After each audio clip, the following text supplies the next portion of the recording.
जय श्री कृष्णा, राधे राधे। आप सभी को हरियाली अमावस्या की हार्दिक शुभकामनाएं। सावन माह में आने वाली अमावस्या को हरियाली अमावस्या के नाम से जाना जाता है। साल 2024 में हरियाली अमावस्या का व्रत 4 अगस्त रविवार को रखा जाएगा। इस दिन भगवान शिव और माता पार्वती जी की पूजा की जाती है। हरियाली अमावस्या के दिन व्रत रखकर भगवान शिव और माता पार्वती जी की पूजा की जाती है। ऐसा करने से वैवाहिक जीवन के दुखों का अंत होता है और अखंड सौभाग्य की प्राप्ति होती है। तो अपने मंगल जीवन की कामना करते हुए सुनते हैं हरियाली अमावस्या व्रत कथा। कथा को शुरू करने से पहले कमेंट बॉक्स में शिव गौरी की जय हो जरूर लिखना। मेरा भक्ति चैनल को सब्सक्राइब करके इस वीडियो को ज्यादा से ज्यादा शेयर करना। बोलो गणेश भगवान की जय हो, शिव गौरी की जय हो। पौराणिक कथा के अनुसार एक समय एक राजा हुआ करते थे जो बहुत ही धर्मपरायण और पुण्य कर्म करने में बहुत ही विश्वास रखते थे। राजा की पत्नी थी, वो भी धार्मिक कार्यों में राजा का खूब साथ देती थी। सुबह राजा के उठने से पहले उठती और स्नान करके सबसे पहले तुलसी के पौधे में जल सींचती, फिर पूजा पाठ करके सूर्य भगवान को अर्घ्य दिया करती थी। राजा और रानी दोनों एक दूसरे से बड़े ही खुश थे। ऐसे ही उनका जीवन चल रहा था। एक दिन राजा ने रानी से कहा कि हम अपने महल में कोई पूजा का आयोजन करवाएं। तो रानी कहने लगी कि जरूर करवाइए, काफी समय हो गया है, हमें हमारे महल में कोई भी पूजा का आयोजन नहीं किया है। तो राजा ने शुभ मुहूर्त निकलवा कर पूजा का कार्यक्रम रख दिया और कई तरह के मिष्ठान बनवाए। और पूजा के दिन राजा और रानी ने व्रत पालन करने का संकल्प लिया। लेकिन रानी को ना जाने उस दिन बहुत ही जोरों की भूख लग गई। तो रानी ने पूजा के लिए तैयार की गई मिठाई में से थोड़ी सी मिठाई खा ली और किसी को कुछ नहीं बताया। जब राजा ने मिठाइयों को देखा तो राजा को पता चल गया कि मिठाई इसमें से पहले ही जूठी की गई है। तो राजा ने रानी से पूछा कि मिठाई को ना जाने कौन जूठा कर गया, अब इस मिठाई को अपनी पूजा में कैसे रखेंगे। तो रानी ने झूठ बोल दिया कि महल में इतने सारे चूहे हैं, जरूर चूहों ने ही मिठाई को जूठा किया है। तो यह सुनकर राजा को गुस्सा आ गया। महल में तो एक ही चूहा रहता था। तो राजा ने उस चूहे को पकड़कर बाहर फेंकने का आदेश दे दिया। तो चूहे के ऊपर लगे आरोप से वह रानी से नाराज हो गया और सोचने लगा कि रानी ने मिठाई स्वयं खाई और मेरा नाम ले लिया, इस बात की सजा तो रानी को भुगतनी ही पड़ेगी। तो उस दिन महल में पूजा के लिए खूब सारे मेहमान आए हुए थे। दिन में पूजा पाठ का कार्यक्रम संपन्न हुआ और कुछ मेहमान राजा के महल में वहीं पर रुक गए। तो राजा ने उनके सोने का प्रबंध कर दिया। आधी रात हुई तो चूहे ने जाकर रानी के कमरे से साड़ी ले जाकर मेहमानों के कक्ष में रख दी। सुबह हुई तो राजा मेहमानों को उठाने के लिए गए तो वहां पर रानी के कपड़े पड़े देखकर उन्हें बड़ी ही हैरानी हुई और रानी पर बुरी तरह से गुस्सा हो गए। राजा ने रानी को उसी समय महल से बाहर निकाल दिया। रानी ने राजा से कुछ नहीं कहा क्योंकि रानी को समझ में आ गया था कि मैंने आज झूठ बोला था, उसी का फल मुझे इस रूप में मिल रहा है। तो रानी वहां से सीधे निकलकर जंगल की ओर चली गई। तो रास्ते में उसे कुछ महिलाएं पूजा करती हुई मिली। तो रानी ने उनसे पूछा कि बहनों, आप ये सब क्या कर रही हो और इसके करने से क्या फल मिलता है। तो वो महिलाएं कहने लगी कि आज हरियाली अमावस्या है और हम शिव पार्वती की पूजा कर रहे हैं। इस व्रत को करने से वैवाहिक जीवन में आए दुखों का अंत होता है और अखंड सौभाग्य की प्राप्ति होती है। तो यह सुनकर रानी बड़ी ही खुश हुई और उनसे कहने लगी कि बहनों, अगर आप इस व्रत की विधि मुझे अच्छे से समझा दो तो आपका बड़ा एहसान होगा मुझ पर। तो व्रत की सारी विधि जानकर रानी ने उस दिन उन महिलाओं के साथ शिव पार्वती की पूजा की।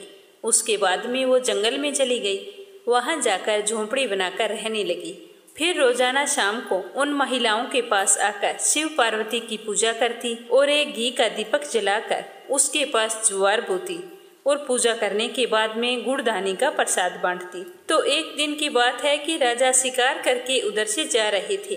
तो आते आते अंधेरा हो गया। तो राजा की नजर पड़ी कि कोई चमकीली वस्तु नजर आ रही है। तो राजा देखने के लिए उस पेड़ के पास चले गए। तो राजा ने जाकर देखा कि वहां तो बहुत सारे दीपक जल रहे हैं और वो आपस में बात भी कर रहे थे। सारे अपनी अपनी आप बीती बता रहे थे। और रानी का दिया चुपचाप बैठा था। तो सारे दिए कहने लगे कि तुम चुपचाप क्यों बैठे हो, तुम अपनी बात भी हमें बताओ, तुम्हारी पूजा क्यों की जाती है। तो वह दिया कहने लगा कि मैं तो राजा के घर का हूँ, मैं क्या बोलूँ। मेरे राजा बहुत ही धर्मपरायण थे और रानी भी राजा के हर धार्मिक कार्यों में उनका साथ देती थी। और एक दिन महल में पूजा का कार्यक्रम रखा गया। उस दिन रानी को ना जाने क्या हो गया, उन्हें बहुत जोरों की भूख लग गई और उन्होंने प्रसाद की मिठाई में से थोड़ी सी मिठाई खा ली। और जब राजा ने पूछा तो रानी ने चूहे का नाम लगा दिया, जिससे वह चूहा बहुत ही क्रोधित हो गया और अपना बदला लेने के लिए उसी रात रानी के कपड़े ले जाकर मेहमानों के कमरे में रखाया। सुबह जब राजा ने रानी के कपड़ों को मेहमानों के कमरे में देखा तो वो क्रोधित हो गए। वो इस बात से अनजान थे कि रानी निर्दोष है और उन्होंने रानी को महल से निकाल दिया। तभी से रानी यहाँ पर झोंपड़ी बनाकर रहती है और शिव पार्वती की पूजा करके ये दीपक जलाती है। मैंने रानी को आशीर्वाद दिया है कि वह हमेशा खुश रहे, लेकिन राजा को जाकर कौन बताए कि रानी बेकसूर है। तो राजा ये सारी बातें चुपके से सुन रहे थे। सच्चाई जानकर राजा को बड़ा ही दुख हुआ और वे रानी को इधर उधर ढूंढने लगे। रात्रि में कोई झोंपड़ी नजर नहीं आ रही थी तो राजा वहीं पेड़ के पास सो गए। सुबह होने पर उठे और फिर रानी की तलाश करने लगे। उन्हें घूमते घूमते दोपहर होने तक एक झोंपड़ी दिखाई दी। तो उस झोंपड़ी के पास जाकर राजा ने आवाज लगाई। तो राजा की आवाज सुनकर रानी बहुत ही प्रसन्न हुई और खुशी से बाहर आई। तो राजा ने कहा कि मुझसे बहुत बड़ी गलती हो गई, मैंने सच्चाई जाने बिना ही आपको महल से बाहर निकाल दिया। तो रानी ने कहा कि नहीं महाराज, मुझे तो मेरे कर्मों का फल मिला है, इसमें आपका कोई दोष नहीं है। तो राजा रानी को लेकर घर आ गए। सारे नगरवासी बड़े ही प्रसन्न हुए। दोनों खुशी खुशी से रहने लगे। शिव गौरी की कृपा से 9वें महीने रानी ने 2 जुड़वा पुत्रों को जन्म दिया।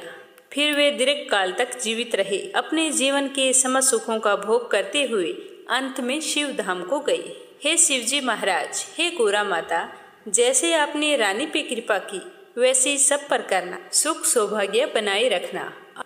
एक साहूकार था, उसके 7 बेटे और 7 बहुएं और एक बेटी थी। उस साहूकार के घर अक्सर एक जोगी भिक्षा लेने आया करता था। जब उस साहूकार की बहुएं उसे भिक्षा देती तो वह खुशी से लेता और आशीर्वाद देता हुआ चला जाता।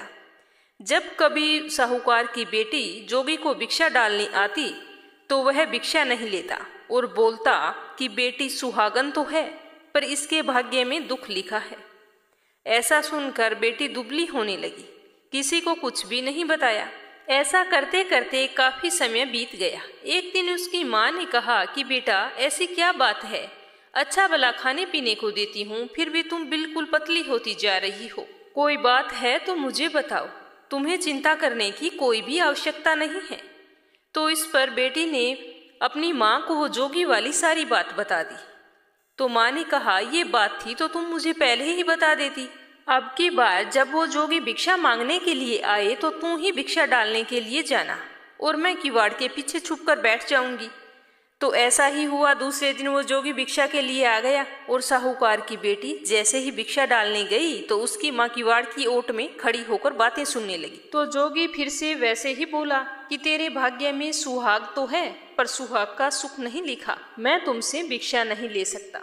तो ये सुनते ही उसकी माँ बाहर निकल आई और बोली कि हे महाराज, एक तो मेरी बेटी आपको भिक्षा डालती है और आप उसे ऐसा आशीर्वाद देते हैं, क्यों, क्या बात है, आप मुझे बताओ। तो वह बोला कि इसकी शादी तो जरूर होगी, लेकिन फेरों के वक्त सांप इसके पति को डस लेगा जिससे उसकी मृत्यु हो जाएगी, तो इसके भाग्य में सुहाग का सुख नहीं लिखा। तो उसकी माँ ने जोगी के पांव पकड़ लिए और कहा कि आप ही इसका कोई उपाय बताओ। जब आप इसके भाग्य में लिखा बता सकते हैं तो आप इसका उपाय भी बता सकते हैं। ऐसा कहकर वो रोने लगी।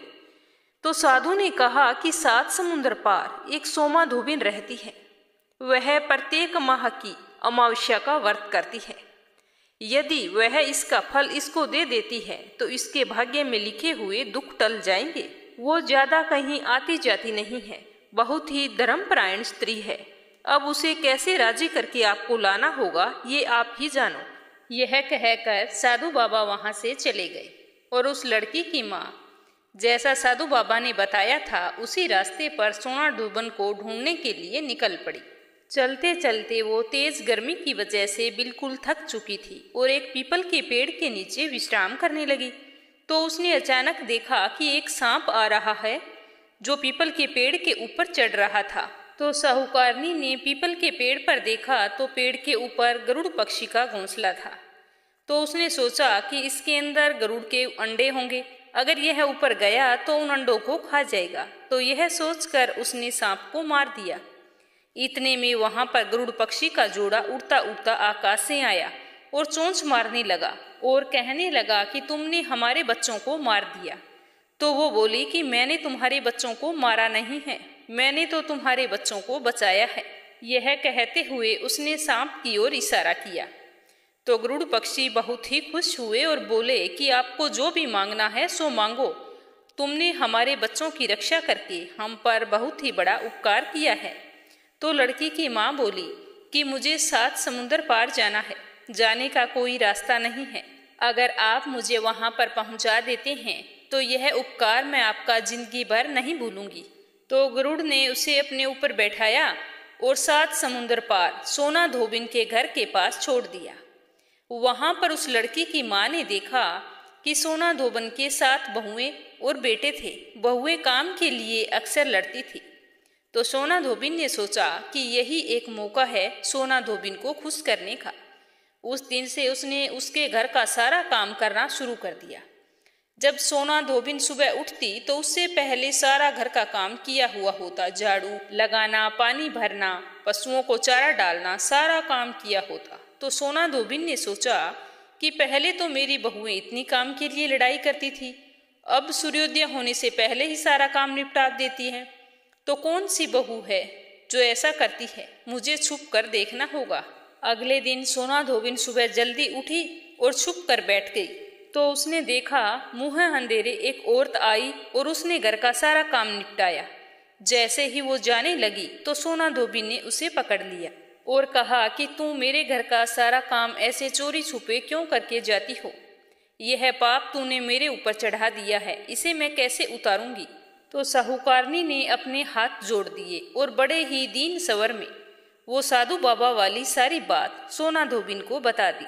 तो सोना धोबिन अमावस्या का पुण्य फल उसकी बेटी को देने के लिए तैयार हो गई और कहा कि मैं तेरे साथ चलती हूँ।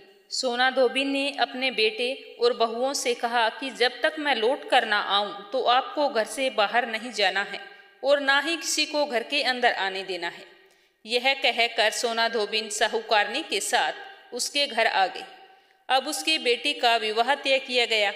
फेरों वाले दिन जब दूल्हा और दुल्हन मंडप में बैठे तो दूल्हे के पास सोना धोबिन मिट्टी की हांडी और कच्चा दूध और कच्चा सूत लेकर बैठ गई। इतने में दूल्हे को डसने के लिए काला सांप आया। तो सोमा धोबिन ने उसे हांडी में डाला और कच्चे सूत से हांडी बांध दी। लेकिन यह सब जब दूल्हे ने अपनी आंखों से देखा तो डर के मारे उसकी मौत हो गई।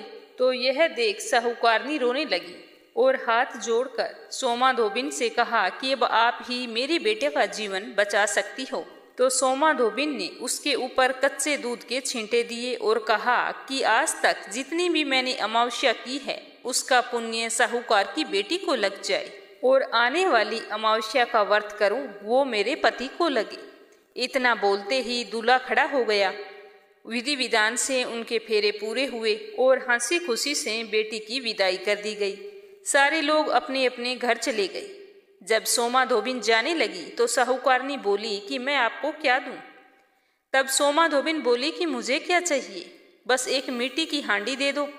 रास्ते में सुखिया अमावस आई तो उसने हांडी के 108 टुकड़े करके पीपल के नीचे रखे और 13 टुकड़े एक जगह रखे और पीपल के पेड़ की 108 परिक्रमा करके उन टुकड़ों को पीपल की जड़ में दबा दिया और घर जाने लगी। घर आई तो उसका पति मरा हुआ पड़ा था। तो उसने पति पर सुहाग का छींटा दिया और कहा कि आज जो मैंने अमावस्या का व्रत किया है उसका फल मेरे पति को मिले। ऐसा कहते ही उसका पति जीवित हो गया। तो अमावस्या का व्रत करने के बाद सोमा धोबिन के घर एक ब्राह्मण आया करता था। उसे सोमा धोबिन दान पुण्य किया करती थी। तो उस दिन भी वो ब्राह्मण आया और बोला कि अमावस्या का जो भी दान किया है वो मुझे दे दो। तो सोमा धोबिन बोली कि रास्ते में अमावस्या आई थी, कुछ नहीं कर पाई, और जो कुछ किया था वो पीपल के पेड़ के नीचे ही गाड़ कर आ गई। तुम वहां पर जाकर वो ले लेना। तो ब्राह्मण ने वहां जाकर वो जगह खोदी तो देखा वहां पर 108 और 13 सोने के टुकड़े रखे हुए थे। वो उन टुकड़ों को इकट्ठा करके उसके घर आया और सोमा धोबिन से बोला कि इतना धर्म किया, इतना दान किया, और कहती हो कुछ भी नहीं किया। तो सोमा धोबिन बोली, ये तुम्हारे भाग का है, आप ले जाओ, मैंने तो कुछ भी नहीं किया। तो ब्राह्मण बोला कि मेरा तो चौथा हिस्सा है, बाकी 3 हिस्से आपके हैं, जिसकी भी आपकी इच्छा हो आप उसे दे देना। तो सोमा धोबिन ने पाठशाला, प्याऊ, धर्मशाला, कुएं, बावड़ी आदि बनाने में वो सारा सोना लगा दिया। और ब्राह्मण ने पूरे नगर में ढिंडोरा पिटवाया कि सारे लोग अमावस्या का व्रत करें और पूरी श्रद्धा से, सच्चे मन से पीपल वृक्ष की पूजा करें और दान पुण्य करें। हे अमावस माता, जैसा आपने साहूकार की बेटी को अमर सुहाग दिया, वैसा सबको देना, कहानी सुनने वाले को और कहानी कहने वाले को। बोलो अमावस्या माता की जय हो। 3 पनौती अमावस्या व्रत कथा। एक गांव में एक बूढ़ी अम्मा रहती थी, उसके साथ उसकी बहू रहती थी। उस बुढ़िया का बेटा विदेश में कमाई करने के लिए गया हुआ था। सास और बहू बहुत ही अच्छी थी। उस बुढ़िया की बहू बहुत ही धार्मिक विचारों वाली, उसकी पूजा पाठ और धर्म कर्म में बहुत ही रुचि थी। एक दिन वह अपनी सास से आकर बोली कि माँ जी, मैं आज व्रत रखना चाहती हूँ। तो उसकी सासू ने कहा कि बेटा, आज ऐसी क्या बात है, तुम कौन सा व्रत रखना चाहती हो? तब बहू ने कहा कि सासू माँ, मैं 3 पनौती अमावस्या का व्रत शुरू करना चाहती हूँ। तो उसकी सास बोली कि बहू, ये व्रत क्या होता है और इस व्रत को करने से क्या फल मिलता है, मुझे भी बताओ। तब बहू ने कहा कि सासू माँ, 3 पनौती अमावस्या का व्रत करने से बहुत पुण्य फल मिलता है। घर में अन्न धन बना रहता है, सुख शांति रहती है, अटल सुहाग मिलता है और पुत्र की प्राप्ति होती है। इस व्रत में प्रत्येक वर्ष अलग अलग खाना खाया जाता है। भगवान विष्णु के मंदिर में चढ़ावा चढ़ाया जाता है या फिर किसी ब्राह्मण को दान दिया जाता है। इस व्रत में पहले साल शक्कर, घी और चावल से बना हुआ खाना खाया जाता है। जब पहले साल की 12 अमावस्या का व्रत पूरा हो जाए तो 1.25 किलो चावल, 1 कटोरी घी तथा 1 कटोरी शक्कर किसी ब्राह्मण को दान दिया जाता है। दूसरे साल जौ, घी और शक्कर से बना हुआ खाना खाया जाता है। जब दूसरे साल की 12 अमावस्या पूरी हो जाए तो 1.25 किलो जौ, 1 कटोरी घी और 1 कटोरी शक्कर किसी मंदिर में या फिर किसी ब्राह्मण को दान देना होता है। और तीसरे साल गुड़, तिल और घी से बने हुए व्यंजन खाने चाहिए। और इसी तरह तीसरे साल का उद्यापन किया जाता है। इसे 3 पनौती अमावस्या कहा जाता है। लेकिन इसका यह नियम है कि अगर हम एक बार संकल्प ले लेते हैं तो इसे पूरा करना जरूरी होता है। इन व्रतों को बीच में नहीं छोड़ा जाता। तो व्रत का सारा विधान जानकर उसकी सासू ने कहा कि बेटा, मेरी तो उम्र हो गई है, लेकिन तुम इस व्रत को श्रद्धा पूर्वक करो। तो अपनी सास की आज्ञा पाकर बहू बड़ी खुशी से अमावस्या का व्रत शुरू कर देती है। उसके तीसरे साल के व्रत पूरे होने वाले होते हैं। तो बहू का एक दिन अमावस्या का व्रत था और सास बहू दोनों मंदिर पर गई थी। उस दिन मंदिर पर भोज का आयोजन किया गया था। तो बहू ने किसी के कहने पर वहां पर रोटी खा ली और अपना व्रत भंग कर लिया। इससे अमावस्या माता नाराज हो गई, जिससे सास बहू में रोजाना आए दिन झगड़े होने लगे। जो सास बहू इतने प्यार से रहती थी, उनके बीच में रोजाना जोर जोर से लड़ाइयाँ होने लगी। यह सब देखकर गांव वाले भी हैरान हो गए कि यह सब क्या हो गया। एक दिन सास बहू की लड़ाई बढ़ते बढ़ते इतनी बढ़ गई कि मरने मारने की नौबत आ गई। तभी अड़ोस पड़ोस के लोग वहां पर इकट्ठे हो गए और बुढ़िया से पूछने लगे कि क्या बात हो गई, तुम दोनों के बीच रोजाना इस तरह से झगड़ा क्यों होता है। तो वह बुढ़िया बोली कि यह जब से मेरे घर में बहू बनकर आई है, तब से हमारे घर की तो लक्ष्मी ही चली गई है। यह हमारे लिए बिल्कुल भी शुभ नहीं है, लेकिन यह इस बात को मानने के लिए तैयार नहीं है। तो सास की बात सुनकर बहू बोली कि माँ जी, मेरे आने से आपके घर की लक्ष्मी चली गई है, तो आप ही बताओ कि आपकी लक्ष्मी कहाँ गई है और मुझे कहाँ मिलेगी। मैं तुम्हारी लक्ष्मी को जरूर लेकर आऊंगी। तो सास ने कहा कि लक्ष्मी जी तुमको समुद्र के बीच में भगवान विष्णु के पैर दबाते हुए मिलेगी। तो बहू बोली कि जब तक मैं आपकी लक्ष्मी को लेकर नहीं आऊंगी, तब तक इस घर में पैर भी नहीं रखूंगी। इतना कहकर बहू लक्ष्मी की खोज में घर छोड़कर निकल जाती है और जाने अनजाने रास्तों पर चलती ही जाती है। तो रास्ते में उसे एक गाय मिलती है। वह बहू से पूछती है कि आप कहाँ जा रही हो। तो बहू कहती है कि हे गौ माता, मेरी सासू माँ मुझे कहती है कि मेरे आने से उनके घर में अन्न धन की कमी हो गई है और उनके घर की लक्ष्मी चली गई है, तो मैं लक्ष्मी को लेने जा रही हूँ। तो गौ माता कहती है कि बेटी, अगर तुम जा रही हो, अगर तुम्हें लक्ष्मी माता और भगवान मिले तो मेरे बारे में भी पूछ लेना। तो बहू बोलती है कि ठीक है गौ माता, बताओ मैं आपके बारे में क्या पूछूं। तो गौ माता कहती है कि मेरा जब भी बछड़ा होता है तो वह मर जाता है, जिंदा नहीं रहता। तुम भगवान से पूछना कि मेरे साथ ऐसा क्यों हो रहा है। मैंने ऐसे कौन से कर्म किए हैं जिसकी सजा मुझे इस तरह से मिल रही है। तो गौ माता का सारा दुख जानकर बहू कहती है कि गौ माता, मैं आपके बारे में जरूर पूछूंगी। इतना कहकर बहू आगे बढ़ जाती है। चलते चलते फिर उसे आगे एक घोड़ी मिलती है जिसके गले में एक घंटी बंधी हुई होती है, जिसके कारण वह बहुत ही दुखी रहती है। तो घोड़ी भी इसी तरह सवाल करती है कि बेटी, तुम कहाँ जा रही हो और किस लिए जा रही हो। तो बहू कहती है कि मैं भगवान को ढूंढने के लिए जा रही हूँ। तो वो घोड़ी कहती है कि बेटी, तुम मेरे भी दुख का निवारण जरूर पूछना। तब बहू कहती है कि जरूर पूछूंगी। यह कहकर बहू आगे बढ़ती है। आगे जाते जाते बहू को एक अंधा और बहरा बुजुर्ग मिलता है जो रास्ते के बीचों बीच बैठा होता है। तो बहू सोचती है कि बेचारा रास्ते के बीच में बैठा है, कहीं इसे चोट ना लग जाए। तो वो पास जाकर कहती है कि बाबा उठो, सड़क के किनारे पर बैठ जाओ, लो मैं तुम्हारी मदद करती हूँ।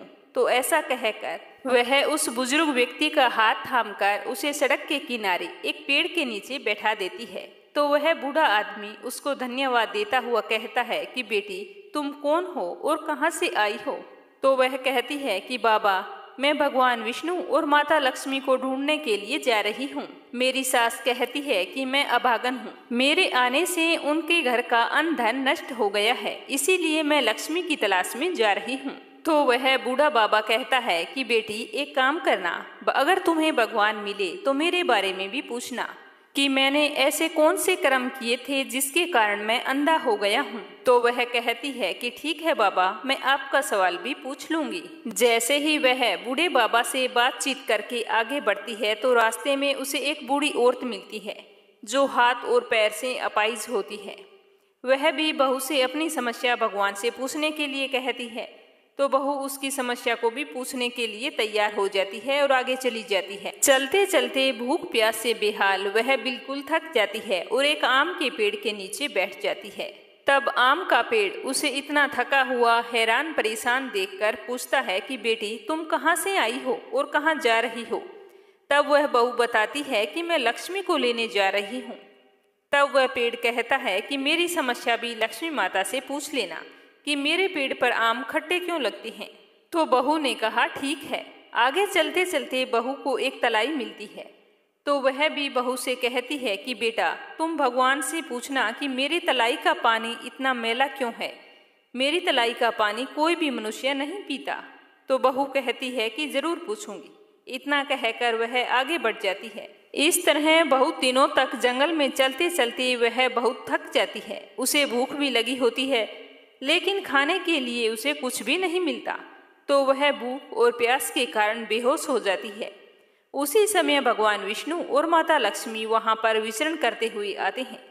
तब माता लक्ष्मी जी विष्णु जी से कहती है कि हे नाथ, यह आपकी बहुत ही बड़ी भक्तन है, आप इसके दुखों का निवारण करो। तब विष्णु भगवान कहते हैं कि इस संसार में बहुत सारे जीव ऐसे हैं जो बहुत ही दुखी हैं। सारे लोग अपने अपने कर्मों का फल भोग रहे हैं, तो मैं किस किस के दुख का निवारण करूं। तो लक्ष्मी माता विनती करने लगती है कि यह बहुत ही भूखी प्यासी है और आपकी सच्ची भगत भी है।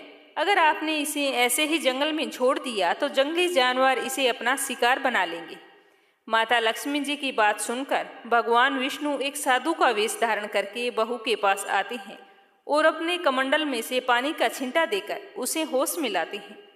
बहू के होश में आते ही साधु के वेश में भगवान उससे पूछते हैं कि बेटा, तुम कहाँ से आई हो और कहाँ जा रही हो।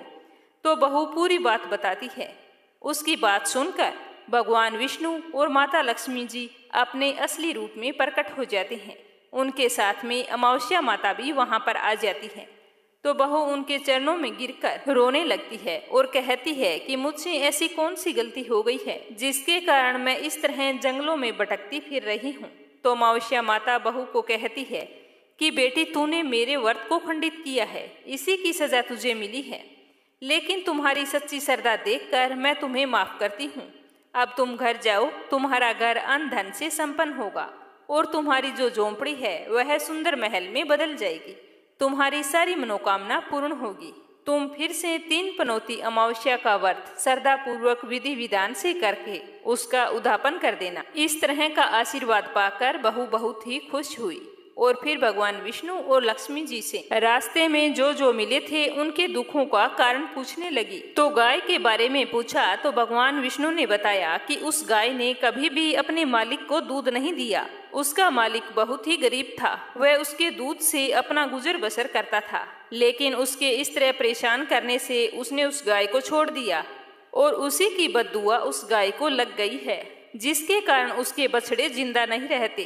तुम ऐसा करना, उसका दूध निकालकर एक बार तुम पी लेना, जिसके बाद से उसके बछड़े जिंदा रहने लगेंगे और उससे कहना कि अपने मालिक के घर वापस चली जाए। फिर बहू ने घोड़ी के बारे में पूछा तो विष्णु भगवान ने बताया कि वह घोड़ी पिछले जन्म में आटा पीसने वाली महिला थी। जब भी वह गांव के घरों का आटा पीसती थी तो उसमें मिलावट कर देती थी और आटा चुरा कर रख लेती थी। इसीलिए उसके गले में चक्की के पाट बंधे हुए हैं।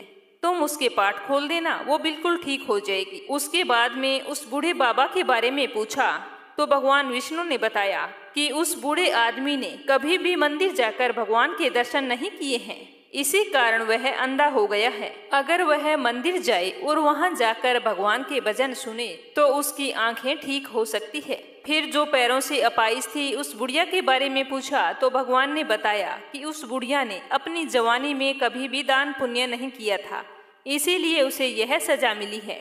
तुम उसे दान करवा देना और कहना कि अमावस्या के व्रत रखे, जिसके फलस्वरूप वह बिल्कुल ठीक हो जाएगी। उसके बाद में उस आम के पेड़ के बारे में पूछा तो भगवान ने बताया कि वह आम का पेड़ पिछले जन्म में एक माली था और उससे एक अनाथ बच्चे ने उससे आम मांगा तो उसने आम नहीं दिया, क्योंकि वह बहुत ही कठोर और निर्दयी था।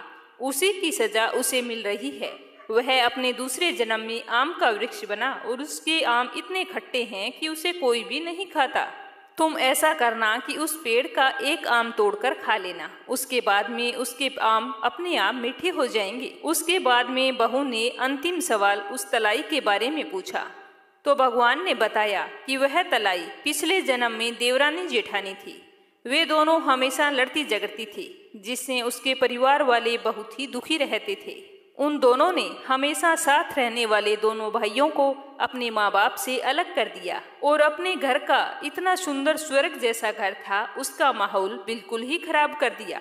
उसी की सजा उसे मिल रही है। इसी के कारण उसका पानी मैला है और कोई भी व्यक्ति उस तलाई का पानी नहीं पीता है। तुम ऐसा करना, उस तलाई का पानी एक घूंट पी लेना, उसी समय वह तलाई शुद्ध हो जाएगी। तो इस तरह उन सब के दुखों का निवारण जानकर बहू ने भगवान विष्णु, माता लक्ष्मी जी और अमावस्या माता को प्रणाम किया और अपने घर के लिए चल पड़ी। और रास्ते में जो जो उसे मिला उन सभी को भगवान के द्वारा बताए गए उपाय बताए और उन सब से आशीर्वाद लेते हुए अपने घर पहुंच गई। जैसे ही वह अपने घर पहुंची तो वहां पर जाकर देखती है कि झोंपड़ी की जगह बहुत ही सुंदर महल खड़ा था। पूरे घर में अन्न धन भरा था और उसकी सास बड़ी ही बेसब्री से अपनी बहू का इंतजार कर रही थी। जैसे ही बहू ने अपनी सास को देखा तो खुशी के मारे उनसे लिपट गई और कहने लगी कि सासू माँ, आपने सच्ची कहा था कि मैं आपके लिए शुभ नहीं हूँ। मेरे आने से आपके घर की लक्ष्मी चली गई और मेरे जाने से आपके घर में लक्ष्मी आ गई है। अब मैंने आपके घर की लक्ष्मी ला दी है, अब मैं फिर से जा रही हूँ। तब सासू माँ कहती है कि बेटा, तुम यह क्या कह रही हो? तुम्हारी 3 पनौती अमावस्या का फल ही हमें मिला है। तुम यहीं पर रहोगी, मेरे साथ रहोगी, कहीं भी नहीं जाओगी। तो दोनों सास बहू खुशी खुशी रहने लगी। और फिर से 3 पनौती अमावस्या का व्रत शुरू करके बहू बड़े ही श्रद्धा भाव से व्रत रखने लगी। तो अमावस्या माता के आशीर्वाद से उसका पति भी एक दिन विदेश से लौट आया और घर में इतना सारा अन्न धन देखकर उसने अपनी माँ से पूछा कि माँ, आपने ऐसा क्या किया जो तुम्हारे पास इतना धन हो गया? मैंने तो सालों तक विदेश में कमाई करने के बाद भी इतना धन नहीं कमा पाया। तो उसकी माँ बोली कि बेटा, यह तो तुम्हारी बहू के अमावस्या व्रत का फल मिला है हमें। तो वह यह जानकर बहुत ही खुश हुआ। 1 साल बाद उनके घर में सुंदर पुत्र ने जन्म लिया। इस तरह से उस घर के सारे लोग सुखी और संपन्न हो गए। बोलो अमावस्या माता की जय हो, बोलो विष्णु भगवान की जय हो, बोलो लक्ष्मी माता की जय हो। अगली कहानी लपसी तपसी की, जो हर व्रत कथा के बाद में जरूर सुननी चाहिए। इस कथा को सुने बिना हमें हमारे व्रत और पूजा पाठ का पुण्य फल नहीं मिलता। बोलो लपसी तपसी की जय हो। फल लपसी को मिले, तपसी का फल तपसी को मिले। हमारे व्रत का और हमारे पूजा पाठ का फल हमें मिले।